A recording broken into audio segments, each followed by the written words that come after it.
नवाज शरीफ ने वजीर आजम इस्लामी जमहूरिया पाकिस्तान को लंदन क्यों तलब किया?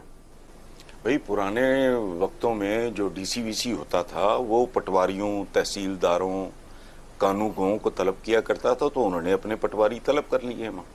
सही। बिलावल भुट्टो, कौन सी बात है? सही जी। बिलावल भुट्टो ने कहा है आइन पर हमले हो रहे हैं। आइन ना हुआ, सोमनाथ का मंदिर हो गया भाई। ये कितनवां हमला है आइन पे? पहला है कि 17वां है? शहबाज शरीफ कहते हैं कपड़े बेचकर आटा सस्ता करूंगा। भाई ये सारे कपड़े भी बेच दें तो ज्यादा से ज्यादा 2, 4, 10 खानदानों का पेट भर जाएगा। बेचना है तो एवन फील्ड वगैरह बेचो, कोई मतलब कोई ढंग की चीज बेचो, कोई जाती उमरा वगैरह पे नीलामी लगाओ, इस तरह का काम करो। जी। शेख रशीद ने कहा है पाकिस्तान में जमहूरियत सवा नेज़े पर है। वो पंजाबी में कहते हैं मुंह पैड़ा हुए तो गाली चंगी कर रहा हो। भाई सवा नेज़े पे सूरज आएगा रोजे महशर कयामत के दिन। अगर ये कयामत प्रेडिक्ट कर रहे हैं तो फिर ठीक है, वरना वही बात। श्रीलंका चलो में इसमें तरमीम कर लेते हैं, शक्ल चंगी है तो गल भी चंगी कर लो। जी सही। आगे बढ़ते हैं साहब। श्रीलंका में जारी मौशी बदहाली के बाद लोगों ने सियासतदानों की इमलाक को आग लगा दी। इससे कहते हैं सही मानों में गयूर और बाशऊर अवाम। लेकिन सच्ची बात है श्रीलंकन्स भी इस मयार पे पूरा नहीं उतरते, चूंकि उनको भी अब होश आ रही है, जब चुग्गा सड़ गया है पूरी तरह। जी नेक्स्ट। शहबाज गिल ने कहा है जब से हमजा शहबाज आया ककड़ी के रेट डबल हो गए हैं। हसन साहब ये ककड़ी क्या है? ये पता नहीं अब कुकड़ी है या ककड़ी। ककड़ी तो तर को कहते हैं, आजकल तरों का मौसम है, मेरी तो फेवरेट वेजिटेबल है, लेकिन मुझे नहीं पता कुकड़ी होगी, चूंकि इसी का ही अखबारों में मैं हंगामा देख रहा हूँ कि बहुत कीमतें बढ़ गई हैं। कुकड़ी होगी, लेकिन जाहिर है कुछ तो बढ़ रहा है ना पाकिस्तान में, चाहे महंगाई हो, महंगाई हो गई, आबादी हो गई, यही दो, क्राइम हो गया, यही कुछ बढ़ रहा है ना पाकिस्तान में। चलो कुछ तो बढ़ रहा है ना। मरियम नवाज ने तनकीद करते हुए कहा है बेफैज होते ही इमरान हुकूमत धड़ाम से नीचे आ गिरी। जवाब है मगर पास। पीपल्स पार्टी के हेल्थ मिनिस्टर अब्दुल कादिर जवाब बहुत तकलीफ दे होगा यकीनन। पीपल्स पार्टी के हेल्थ मिनिस्टर अब्दुल कादिर पटेल ने कहा है कि सेहत कार्ड बंद नहीं करेंगे। इसी तरह नून लीग के वजीर खजाना मिफ्ता इस्माइल ने पीटीआई हुकूमत के कुछ अच्छे प्रोजेक्ट्स जारी रखने का इंदिया दिया। वेरी वेल डन, इन सबको बहुत मुबारक हो। ये कल्चर की तब्दीली की तरफ एक बेबी स्टेप है, छोटा सा कदम है। वरना हमारे यहाँ तो जो अच्छा बुरा तो छोड़ो, आप अच्छा तरीन काम भी है ना पिछली गवर्नमेंट का, पिछले हुक्मरानों का। ये हाथ बहुत सारा हुआ था चौधरी परवेज लाई के साथ, उनके बहुत से मंसूबे उन्होंने खटाई में डाल दिए। ये तो 1-1-2-2 भी खाने लगे थे, लेकिन बहरहाल बहुत अच्छी बात है। और ये इनडायरेक्टली इस बात का एतराफ भी है कि पीटीआई की गवर्नमेंट ने कुछ अच्छे काम भी किए हैं। थैंक यू वेरी मच, बहुत अच्छा है ये, इन लोगों का शुक्रिया। सही। जरदारी ने कहा है कि मेरे मुकदमात में जज थक गए मगर मैं नहीं। सुभान अल्लाह यार, जरदारी साहब मुझे जाती तौर पे और वजूहात की बिना पे बहुत पसंद है। पाकिस्तान की सियासत क्या है? अकीना थकीना चकीना, उकताना नहीं है, थकना नहीं है, ना झिझकना है, जो मर्जी हो जाए। ये वो लोग हैं, मैं जरदारी साहब की नहीं, मैं इस पूरी कम्युनिटी की बात कर रहा हूं कि चोरी चकारी के केस में, लूट मार के, फ्रॉड के, इस तरह के केसेस में जाते और आते हुए अदालतों के बाहर वी फॉर विक्ट्री का निशान बनाते हैं। तो ठीक है, उन्होंने जो कहा ठीक कहा। जी। सलो दुरानी साहब ओवरसीज पाकिस्तानी हैं, उन्होंने ट्वीट किया है कि ये मुल्क नहीं मंडी है, किसी के हाथ में डंडा है, किसी के हाथ में डंडी है। जय हिंद दोस्तों। साथियों, पाकिस्तान के लोग आजकल बहुत ज़्यादा कंफ्यूज है, उसे समझ नहीं आ रहा है कि क्या सही हो रहा है, क्या गलत हो रहा है। इमरान खान लोगों से सड़कों पे उतरने के लिए बार बार अपील कर रहा है, बहुत दिनों से रैलियां भी कर रहा है और लोग उसके सपोर्ट में आ भी रहे हैं। बहुत भीड़ हो रहा है उसके रैलियों में। अब हालत ये हो गया है कि अगर चुनाव न कराए वहाँ के पीएम शहबाज शरीफ, तो इमरान बोल रहा है आर्मी के ख़िलाफ़ और सरकार के ख़िलाफ़ वहाँ जिहाद की।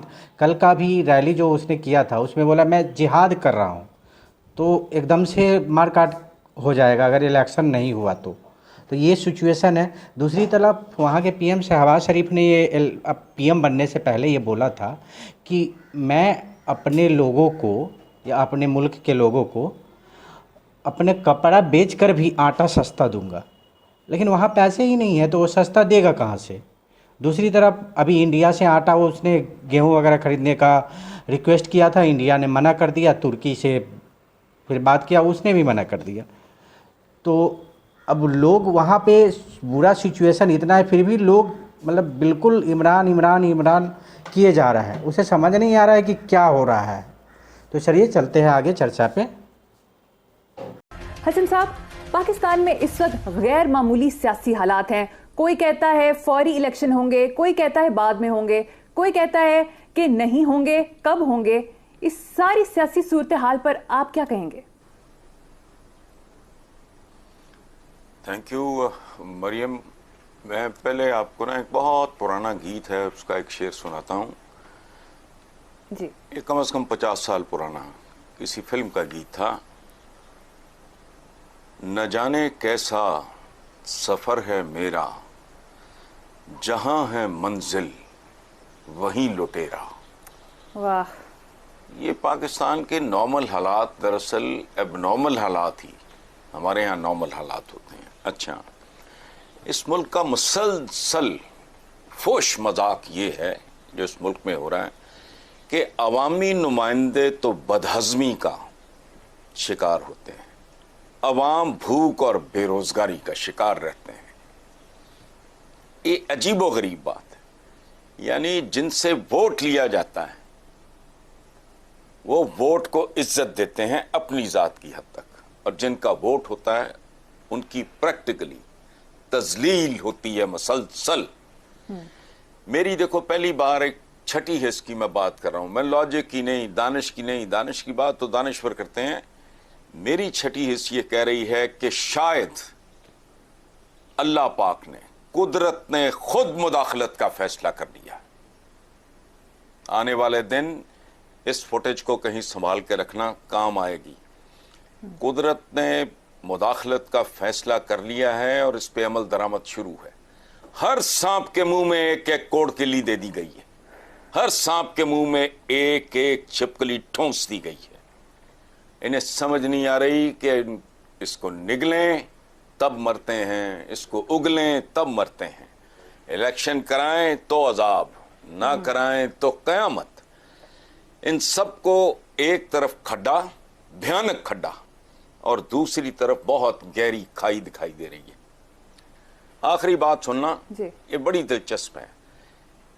इन मच्छंदरों का ये जो मॉब है, इनके एक तरफ है आई फॉर इमरान खान, दूसरी तरफ है एक और आई फॉर IMF। यहां मुझे अपने सूफी शायर का वो खूबसूरत शेर याद आता है, फंस गई जान शिकंजे अंदर, जूं बेलन विच गन्ना, रो नू को हुन रे रो मोहम्मद, हुन जे रवे तमन्ना। वाह, सही जी। हसन साहब, लेकिन आसिफ जरदारी यहाँ पर कहते हैं कि मियाँ साहब को समझा दिया है, इंतखाबी इस्लाहात के बाद इलेक्शन में जाएंगे। आपको लगता है ऐसा होगा? यार बात सुने, एक बात इस पे गौर करना कि इंतखाबी इस्लाहात से सिर्फ मखसूस माफियाज वही ज्यादा मजबूत होंगे। पाकिस्तान में आईन अगर आम आदमी का बनाया हुआ होता, कुछ और तरह का होता, उस पे अमल दरामद करने वाले अवाम होते तो वो अमल दरामद कुछ और तरह का होता। ये जो एलीट है पाकिस्तान की नाम नहाद अशराफिया, ये इस्लाहात के नाम पे बेड़ा गर्क करती है। इंतखाबी इस्लाहात, अच्छा, और कमाल देखो, इस मुल्क में रिफॉर्म की बात वो कर रहे हैं जिन्होंने इस मुल्क की अखलाकियात से लेके इक्तसादियात को नहीं, पूरे मुल्क को डिफॉर्म कर दिया, इसका हुलिया, इसकी शक्ल बिगाड़ दी है। मैं पहले भी शायद ये बात कर चुका हूं कि 1947 14 अगस्त को जब पाकिस्तान बना तो क़यामत का मंजर था। काफले लुट रहे थे, खवातीन की बेहुरमती, बंदे मारे जा रहे थे, बच्चे करपानों पे उछाले, सब कुछ हो रहा था। मुल्क मकरूज नहीं था, बल्कि हमने हिंदुस्तान से लेना था, जिसके लिए एहतजाजन गांधी जी ने मरण व्रत रखा कि जो भी है पाकिस्तान को उसका हक मिलना चाहिए। आज ये वो लोग हैं जो नस्लें बेच चुके हैं। ये कहते हैं इमरान खान का मलबा, इमरान पे मलबा था इनका दिया हुआ, बरसों पे मुहीत, उसकी वजह से उसमें एडिशन हुआ, इजाफा हुआ। अब वो सारे का सारा कुदरत ने इनकी गर्दनों पे फेंक दिया। अब देखना यह है कि नया तमाशा क्या होगा। बाकी ये क्या इस्लाहात इन्होंने करनी है, सिंध तो जाके देखो।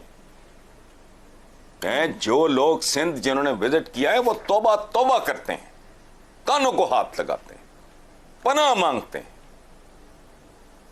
इस्लाहात इनके मुंह से ये लफ्ज ही नहीं जचता। बहरहाल आप आगे चलो। ठीक है, आगे बढ़ते हैं। हसन साहब, मरियम नवाज कहती हैं कि मुल्क वेंटिलेटर पे है, ठीक करने में 2-3 साल लग सकते हैं। वाह सुभान अल्लाह भाई। वो कहते हैं लोग अनोखी लाडली खेलन को मांगे चांद। 2-3 साल तो यूं पक्के पक्के मांग रहे हैं जैसे गा कभी झुंगा मांगा करते थे। और जिन्होंने 40 साल में कुछ ना किया वो मजीद 2-3 साल में मजीद बेड़ा गर्क करने के अलावा और क्या कर लेंगे। और एक बात याद रखना, जो मैंने पीरियड कहा है ना 40 साल, ये हमेशा नून लीग मुद्दतों से, हमेशा तो नहीं, पहले तो उनको पूछता कोई नहीं था, डंडे के जोर पे लाए गए थे। मुद्दतों पहले के बाद जब नवाज शरीफ को वाकई अवाम की तरफ से रिस्पांस मिला, जब इन्होंने वो कहा था कि मैं डिक्टेशन नहीं लूंगा, ये वो सारा, उसके बाद तो ये ताकतवर तरीन ऑपोजिशन, या ये हुकूमत में होते थे या ये ऑपोजिशन में होते थे। और एक बात याद रखना, ताकतवर ऑपोजिशन जो है वो गवर्नमेंट इन वेटिंग होती है, वो बहुत कुछ डिक्टेट करा रही होती है। इसलिए अच्छा, फिर एक और बात कि जी बीच में आ गए परवेज मुशर्रफ साहब कि जी इतने साल आ गए बीच में।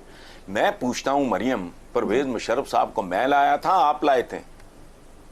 पूरा पाकिस्तान जानता है कि किन की सिफारिश पे वो उनकी सीनियरिटी, लेकिन नहीं, यही हरकत ज़ियाउल हक ने की थी। मैं कहता हूं हमारा पॉलिटिकल जो माफिया है ना, there is something wrong with their minds. Ziaul Haq जैसी मिसाल के बाद 100% मेरिट होना चाहिए। किधर से चिमटी से पकड़ के वो ज़ियाउल हक को भुट्टो निकाल लाया, उसने तारा मसीह के हवाले कर दिया। इसका क्या मतलब था? इन्होंने नहीं सीखा। और फिर जो बदतमीजी की परवेज मुशर्रफ साहब के साथ, उसका नेचुरल रिएक्शन था। आर्मी चीफ है, खुद हमारा आईजी है, हम मजाक बनाया हुआ है। अब ये इधर उधर की कहानियां इधर उधर किस्से डालते हैं, छोड़ो। ठीक, वो हसन साहब वो भी इन्हीं का करतूत था। यकीनन एक पॉलिटिकल सुसाइड। मैं ये भी समझता हूं कि पाक जी, मैं कह रही हूं कि पॉलिटिकल सुसाइड थी नवाज क्या शरीफ। कह रहे हो? Political suicide. हाँ, पॉलिटिकल सुसाइड थी। और दूसरी बात याद रखना, अयूब खान की आमद के पीछे भी इस मुल्क के घटिया सियासतदान थे, मेजॉरिटी। वो हरामखोर नहीं थे, वो काम चोर थे, वो और तरह के करप्ट थे। फाइनेंशियली वो खानदानी लोग थे, वो माल बनाने के लिए नहीं आते थे। जिनकी आखिरी मिसाल आप समझ लो नवाब ज़रा नसरुल्लाह खान है। दे वर नॉट फाइनेंशियली करप्ट। ये तो टॉप टू टो बिल्कुल ही।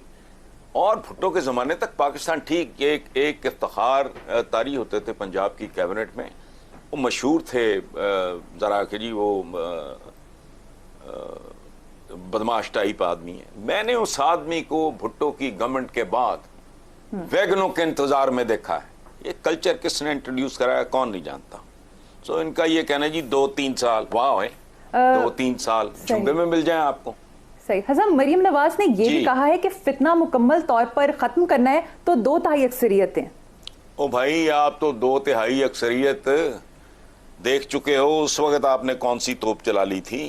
आपको दौरा पड़ गया था अमीरुल मोमिनीन बनने का। अंदाजा लगाओ, कभी कर्ज उतारो, मुल्क संवारो, आज तक कोई हिसाब नहीं। पीली टैक्सियां किधर गईं, किधर से आई? सस्ते आटे, अंतड़ियां निकालो स्कीम, चिन्होट में सोने तांबे पता नहीं के जखायर, धेले की करप्शन नहीं, टीटियों का अंबार लगाए, जरदारी को सड़कों पर घसीटना था और सारे वसाइल अवाम पे निछावर करने थे। इस सारे ढोंग हैं, गप्पे हैं। और मैं कसम खा के कहता हूं, जिन लोगों को बात समझ नहीं आती उनके साथ इससे भी बुरा होना चाहिए। उनके साथ कोई हमदर्दी नहीं, उनकी नस्लों के साथ भी कोई हमदर्दी नहीं। जिनके माँ बाप अपनी औलादों को इनके पैरों तले रौंदे जाने के लिए डाल रहे हैं, उनके साथ कैसी हमदर्दी? तो 2-3 साल के बाद फिर यही राग और तरीके से शुरू हो जाएगा। ठीक है हज़रत साहब, पीटीआई के कौमी असम्बली से इस्तीफे इसलिए नहीं मंजूर किए जा रहे कि हर मेंबर का स्पीकर के पास इस्तीफा लेकर जाकर तस्दीक करना ज़रूरी है, और कुछ हलकों का ख्याल है कि इससे पीटीआई के इमरान खान के साथ खड़े अरकान की तादाद मजीद कम हो जाएगी। यार ये तो बड़ी बेहुदा बेतुकी बात है। वो अगर गंद मजीद साफ होता है पीटीआई का तो होने दो। अगर पीटीआई की, जो आप कह रहे हो मुझे नहीं पता, अगर पीटीआई की लॉजिक ये है कि मैं इससे अरकान मजीद कम हो जाएंगे तो गंदगी और गलाजत के जितने ढेर सामने आ जाएं उतना बेहतर है। देखो, किसी के साथ अल्लाह और अवाम खड़े हों, पॉलिटिशियन के साथ, ऊपर अल्लाह नीचे अवाम, साथ खड़े हों, तो इन चीजों से घबराने की जरूरत ही कोई नहीं है। पीटीआई में जो पलीद एलिमेंट है, गंदा एलिमेंट है, जो कि बहुत ज्यादा था और बहुत ज्यादा है, इस वक्त भी है, शिकारी हैं बेशुमार, उनसे अगर निजात मिल जाए तो और क्या चाहिए। ठीक, आगे बढ़ते हैं। हज़रत साहब, सुप्रीम कोर्ट ने कहा है पार्टी से इनखराफ नासूर है, लेकिन किसी रुकन पर ताहियात पाबंदी बहुत बड़ी सजा है। हाँ, मैंने भी ये पढ़ा था, मुझे अजीब सा लगा, मुझे नहीं पता, मुझे अजीब सा, बहुत अजीब सा लगा, दुख भी हुआ, शर्मिंदगी भी हुई। देखो, एक बात है, कौमें किन मराहल से गुजरती हैं, बच्चे की तरह, जैसे बचपन होता है, उसके बाद फिर आहिस्ता आहिस्ता आहिस्ता आहिस्ता बच्चा संभलता है, फिर टीन एज शुरू होती है, फिर टीन एज का अख्ताम, जवानी है, बुढ़ापा है, मौत है। इसी तरह कौमें भी बच्चों की तरह मुख्तलिफ मराहल से गुजरती हैं जी। अच्छा, महज़ब दुनिया में तो कातिल को भी सजाए मौत नहीं दी जाती, लेकिन क्या हम लोग तहजीब के इस मरहले में, उस फेज में दाखिल हो चुके हैं, या हम अभी स्टोन एज या किसी कबायली निज़ाम में जिंदा हैं? बल्कि अब सच पूछो तो कबायली निज़ाम में एक खास तरह का वकार, एक भरम, एक शर्म, एक रख रखाव होता है, एक क्लास होती है, दुश्मनी के भी अदब आदाब होते हैं। इस तरह नहीं एक दूसरे के कपड़े निकालते पूरे का पूरा हमाम नंगा नजर आए। अच्छा, बहरहाल फैसला है सुप्रीम कोर्ट का, हमारे लिए काबिल एहतराम है, लेकिन ज़ाती तौर पे मेरे नज़दीक बदअहदी, धोखा, ज़मीर फरोशी, ये चंद चीज़ें ऐसी हैं जिन पे बड़ी से बड़ी सजा भी कम से कम है, क्योंकि ये अवाम को बेचने के मुतरादिफ है। लेकिन हमारे यहाँ अवाम फरोशी सबसे बड़ी तिजारत भी है, सबसे बड़ी सनत भी है। सो अवाम बुनियादी तौर पे खरीदो फरोख्त की, ये बैलेट बॉक्स नहीं है, कुछ और कहानी है। वोट को इज्जत, अंदाजा लगाओ, जिनसे वोट लेते हैं उनके रास्ते रोक लेते हैं, उनके मुस्तकबिल बर्बाद कर देते हैं। यानी अभी लास्ट प्रोग्राम में आपने कहा था कि जो पता नहीं मरियम को भी प्रोटोकॉल दे, पता नहीं, मैं नहीं अभी उधर से गुजरा, इनका जो जाती उम्रे वाला है खाता, फिर दोबारा पता नहीं इन्होंने मेन रोड रोक ली होगी, तो सर्विस लेन, ये तो हाल है इनका जी। मॉडल टाउन पूरा ब्लॉक है, इतना कुछ हो जाने। देखो बात सुनो, एक मिनट, जब ये पहली बार जद्दा ये निकाले गए या भागे गए, जो भी गए, उस वक्त जब मैं गुजरा यहाँ से, इनके, हमारा जो कि फार्म हाउस बेलीपुर वाला उससे आगे है जरा, तो मैं वहाँ से गुजरा तो मुझे सन्नाटा, उदासी लगी, तो मेरे दिल, मुझे दुख हुआ। खानदान सारा जद्दोजहद, अजीब सा एक वीराना था। तो मैंने एक कॉलम लिखा था, मुझे आज भी याद है, जाती उम्रा से सदा आती है। तो उस वक्त मुझसे जुर्म सरजद हुआ कि मैंने कहा, परवरदिगार इन लोगों को बाइज्जत तरीके से अपने वतन लौटना नसीब कर। ये रिकॉर्ड पे है, मेरे कॉलमों के बेशुमार मजमूए हैं, उनमें से किसी एक में ये कॉलम शामिल है। ये रास्ते रोक लेते हैं, ये वोट को इज्जत देते हैं। मैं चंद दिन पहले मैंने इसी प्रोग्राम में मैंने अप्रिशिएट किया था, मुझे पता चला कि हमजा शहबाज ने प्रोटोकॉल वगैरह का नहीं रखा, मुझे नहीं पता, मुझे यकीन नहीं आया, लेकिन अगर नहीं रखा बहुत अच्छा किया है। जिन लोगों को, जिन माशरों को बुरा भला कहते हो और बेराह रवी का शिकार करार देते हो, उनको देखो और डूब मरो। वहां ये काम नहीं होते। यहाँ और तरह के तो बड़े भाषण और लेक्चर दिए जाते हैं जी, ये भी करो तो ये भी करो। ये मजाल है कभी कोई हमारा रिलीजियस स्कॉलर इस पे बोला हो कि ये क्या है, तौहीन कर रहे हो तुम अपने दीन की। ये सारे जो तुमने, जिंदगी इतनी प्यारी है, दफा करो, कोई और काम कर लो। क्या लें? सही। अच्छा साहब, कुछ बात कर लेते हैं वजीर आजम के लंदन दौरे की। वजीर आजम शहबाज शरीफ अपनी पूरी काबीना के हमरा नवाज शरीफ से हिदायत लेने लंदन पहुंच गए हैं। एक तस्वीर वायरल हो रही है जिसमें वो नवाज शरीफ से झुक कर गले मिल रहे हैं, क्या तबसरा करेंगे? देखें, शहबाज साहब को थोड़ा ख्याल करना चाहिए। उनकी नाजुक कमरिया बहुत देर से, और जेनुअनली मैं ये बात मैं तंजिया नहीं कर रहा, बड़ी देर से उनका जेनुअन प्रॉब्लम है। और एहतराम का मतलब झुक के मिलना नहीं होता। एहतराम किसी और चीज़ का नाम है जिसका वो बारहा सबूत दे चुके हैं, उनको ज़रूरत नहीं। बहरहाल आखिरी बात इस सिलसिले में मुझे ये करनी है कि मरियम अगर जितनी अकीदत और मोहब्बत का मुजाहरा किया शहबाज शरीफ साहब ने अपने भाई के लिए, उससे चौथाई अकीदत और मोहब्बत वो अवाम के लिए महसूस करें तो इस मुल्क में किसी चीज़ की कमी नहीं है। हमारा मुल्क संवर जाए, कत्तन नहीं है। लेकिन बहरहाल ठीक। हसन साहब, वज़ीर आला हमजा शहबाज ने लाहौर में पानी की किल्लत का नोटिस लेते हुए वासा को अहकामात जारी करती हैं। देखिए, पहले तो मुझे को ये बताएं ना कि वासा ने काफ़ी अर्सा पहले भी एक कैंपेन शुरू की थी। फिर गंदे पानी की आर्सेनिक पता नहीं कितना है। अच्छा, फिर एक और कैंपेन शुरू हुई कि घरों के बाहर गाड़ियां धोने वालों को जुर्माना किया जाएगा। क्या बना इसका? ये आइन जैसे ढकोसले हैं। आइन लिखा हुआ है, पड़ा है, जिल्द पड़ी है, मेरे पास भी यहीं कहीं पड़ा रोल रहा होगा, कुछ भी नहीं। वो क्या बना उस कैंपेन का? मैं वॉक के लिए जाता हूं तो आप यकीन करो, मेरा 2-3 लोगों को मैंने सख्ती से कहा, मैंने कहा अपने मुलाजमों को समझाओ, बेशर्मों की तरह गाड़ी धोने के बाद पाइप फेंक देते हैं, पानी जाया हो रहा होता है। इस पे अमल दरामद पाकिस्तान की कभी किसी चीज पे हुआ ही नहीं। कानून बनाने का या मुझे दो, मैं शाम तक तुम्हें बेशुमार कानून बड़े अवाम फ्रेंडली किस्म के बना देता हूँ। देखो बात सुनो, अगर ये वाकई सीरियस हैं तो मैं इनको एक टिप देता हूँ, और मैं बंदे को नहीं जानता, मैं मिला ही नहीं। ये बंदा अनफॉर्चुनेटली उसके लिए नहीं, सूबे के लिए, वो रावी अर्बन प्रोजेक्ट का CEO है। अच्छा, मुझे तो उसका नाम भी नहीं याद आ रहा। हाँ, वो बहुत बड़ा गुनाह हो गया। उसका नाम इमरान अमीन है, इमरान से मिलता जुलता नाम है। अच्छा, वो बेचारा जान मार रहा है, उसके पास बेतहाशा एक्सपीरियंस, बैरून मुल्क एक्सपोजर सब कुछ है। उसके सुपुर्द करो, टास्क दो, 6 महीने में नताइज दो, देखो क्या बनता है। लेकिन नहीं, चूंकि हमने हर काम को सियासत की भट्टी में झोंकना होता है, क्योंकि भट्टियों के साथ हमारा पुराना ताल्लुक है। जी हसन साहब, ओवरसीज की तरफ से बहुत ज़्यादा रिस्पांस आया है। समा के प्लेटफॉर्म से पिछले प्रोग्राम में आपने उनके वोट के हक पर नजरसानी के फैसले पर जो बात की, लोग उससे बहुत खुश हैं। देखिए, बदकिस्मती यही है, अब क्या करें, इनसे निजात कैसे हासिल हो, इनसे जान कैसे छुड़ाई जाए।